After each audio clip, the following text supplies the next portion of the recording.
Hello mga person ko, magandang buhay, and this is my another vlog. Enjoy watching. Mga person ko, nandito na po tayo sa part 2. Kinantahan na nga namin ng happy birthday ang mahal kong asawa. Bali yung birthday niya ay noong November 27 pa po. Kaya lang ngayon lang po namin na-celebrate kasama yung family ko. Happy birthday, happy birthday, happy birthday.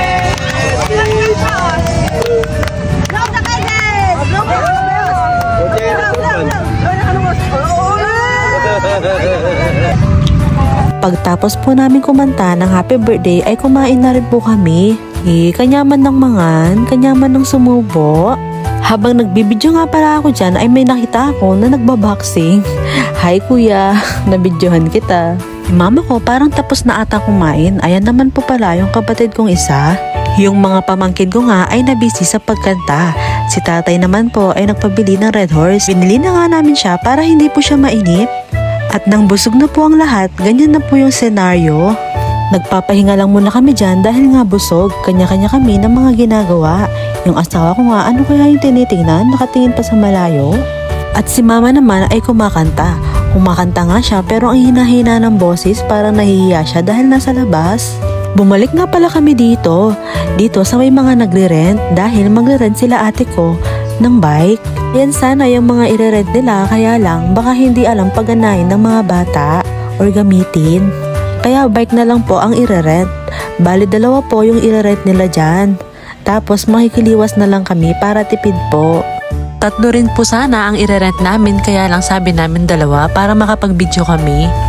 At nabidyohan ko na naman nga yung mga nag-iihaw dyan. Nung makita ko kasi yung iniihaw nila ay parang natatakam talaga ako. Kaya lang may pagkain naman kami kaya hindi na ako bumili. Sa susunod na lang na pupunta kami dito ay itatry namin yon. Masaya rin pala yung ganito. Kaya sa susunod ay uulitin namin siguro to. Nakakapagod lang dahil may mga kasama kang bata na babantayin pero okay lang din dahil sila yung nagpapasaya sa amin.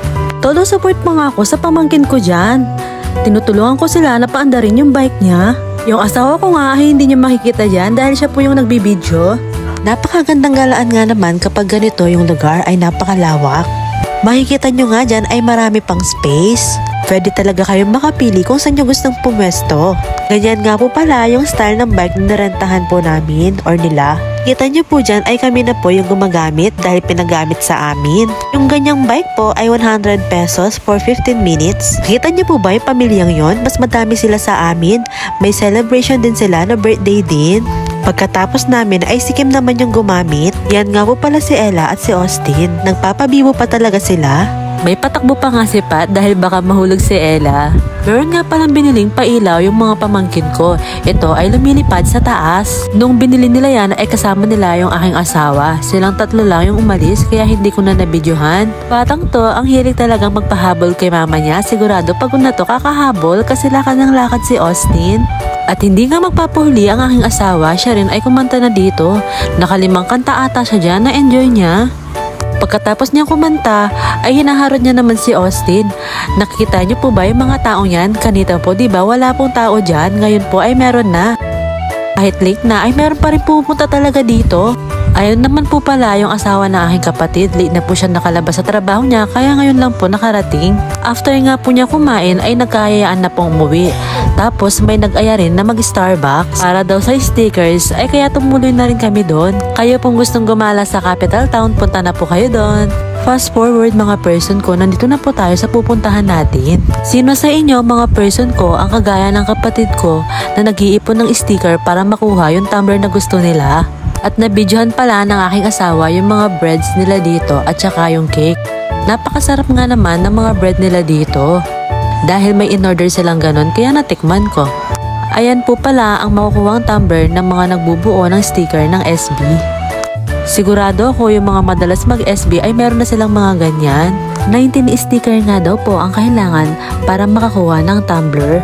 Pwede pa nga po palang pumili dyan kung gusto mo yung yearly planner nila o kaya ibang merchandise nila. Baka naman SB. Kapag nga naman pala papasok ka dito ay ang bango-bango naman amoy na amoy mo yung kape. Meron din silang ditong mga tinitimplahan. Magkano kaya yun? Siguro mahal na Napakadami talaga nilang mga tumbler na nakadisplay dito. Iba-iba yung mga kulay at iba-iba yung mga shape. Yan naman po yung mga tasa nila. At may pagawaan pa nga ng kape. Yung mga customer na may gusto dyan ay binibili siguro nila ang mga yan. Kaya marami ring nakadisplay dito. Kung titingnan mo nga naman yung mga tumbler nila ay ang ganda nga. Nag-uusap nga pala kami ng kapatid ko dyan kung anong bread yung bibilhin namin. Bumili kami ng 2 cinnamon dyan, cookies at saka isang brownies. Hindi ko nga alam kung ano yung tinatawanan namin dyan at kung ano ang tinuturo ng aking kapatid. Sa mga time po na yan ay ginagawa na po nila ang aming mga drinks or yung mga order po namin. Bilib naman ako sa aking asawa na videohan niya pala lahat to. Hindi ko alam na meron pala siyang ganitong kuha. Diba, alam niya naman mga person ko ay mahiyain talaga kami, lalo na ang aking asawa. Sa mga nakakilala nga sa amin, sigurado alam nila yon. Meron nga isang customer dyan na nakita ng aking asawa na nagdodrawing pala. Ang dinodrawing niya ay cup of coffee kasi po nakita namin sa taas. Sabi niya nga ang galing niyang mag-drawing pero hindi na namin yun nakuhanan. Nakapagbayad na nga po pala kami dyan. Meron nga ang natutuwa dahil madadagdagan na ang sticker niya. 3 sticker na nga lang ay makukuha niya na ito. Kanina nga nasa Capitol kami ay nag-uusap kami kung matutuloy ba kami or hindi. Malapit na nga kami hindi matuloy kaya si Maynard ay tumatawa. Binibiro lang naman niya ang aking kapatid.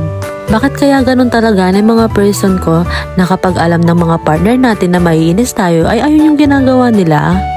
Maiba nga lang pala ako mga person ko, makikita niyo po dyan yung aking damit ay nakasabit na yung botones. Kasi kanina sa ibang video ko ay nakaalis. Pangalawang beses na nga po pala kami pumunta dito sa branch na to. Nung una, dito rin po ang aming pwesto. Kaya lang dito lang kami sa may bungad. Dahil may tao, ay doon kami sa may dulong konti. Saktong-sakto, mga late na naman po kami nakapunta dito. Makita nyo po ay meron na pong naglilinis. At saka sa mga oras na to ay konti na lang yung mga tao. Kaya kahit saan ka pa pumesto ay pwedeng pwede. Si Pat nga makikita nyo ay umupo din sa kabilang table. At nung dumating na nga yung order namin ay nagsilipad na kami kung saan nakaupo sila mama ko.